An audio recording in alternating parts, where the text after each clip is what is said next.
Je comprends ton sentiment face à cette situation. Il est vrai que les pratiques bancaires et commerciales actuelles autour des moyens de paiement peuvent parfois paraître injustes, voire abusives, surtout lorsqu'on se retrouve face à des refus de paiement non justifiés ou à des frais bancaires élevés. 1. Les pratiques autour du refus des chèques. Les refus de paiement par chèque, sous des prétextes peu clairs, peuvent être ressentis comme une forme d'abus, en particulier si cela devient fréquent et se fait sans explication valable.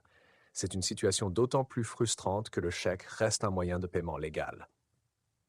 Le problème, c'est que certains commerces ne veulent plus prendre de risques avec les chèques pour éviter les problèmes de chèques sans provision ou les complications administratives. Cependant, un refus systématique, sans signalisation claire, peut être effectivement perçu comme discriminatoire. 2. Les frais bancaires liés à la carte.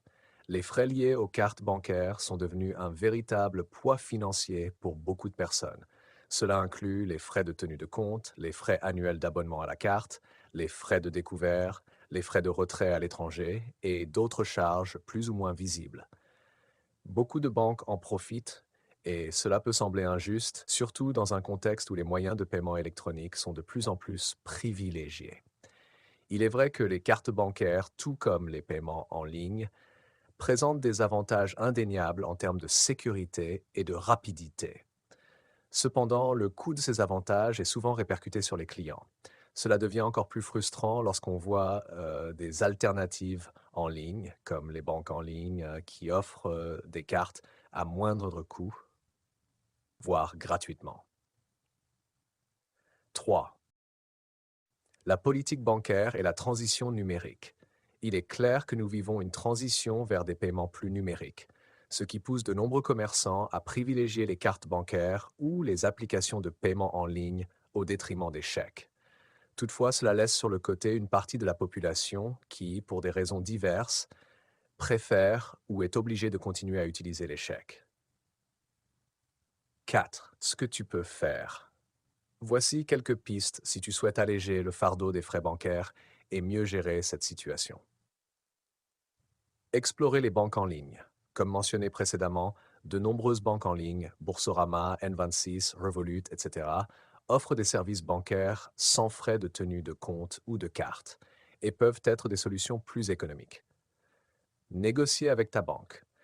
Si tu es un client fidèle, il peut être possible de discuter avec ton conseiller pour obtenir une réduction des frais ou d'autres avantages. Les banques cherchent à fidéliser leurs clients et une négociation est parfois possible. Vérifier les alternatives de paiement. Dans les magasins qui refusent les chèques, tu pourrais voir si des paiements par virement SEPA ou autres solutions plus économiques sont possibles. Recours aux associations de consommateurs. Si tu te sens lésé par les pratiques d'un commerce ou d'une banque, des associations de consommateurs comme l'UFC Que Choisir peuvent t'aider à obtenir conseil et soutien pour défendre tes droits. En résumé, tu n'es pas le seul à ressentir cette frustration face aux frais bancaires et aux refus de paiement par chèque. La clé est de rester informé, d'explorer des alternatives et de ne pas hésiter à faire valoir tes droits, à faire valoir lorsque tu te sens abusé.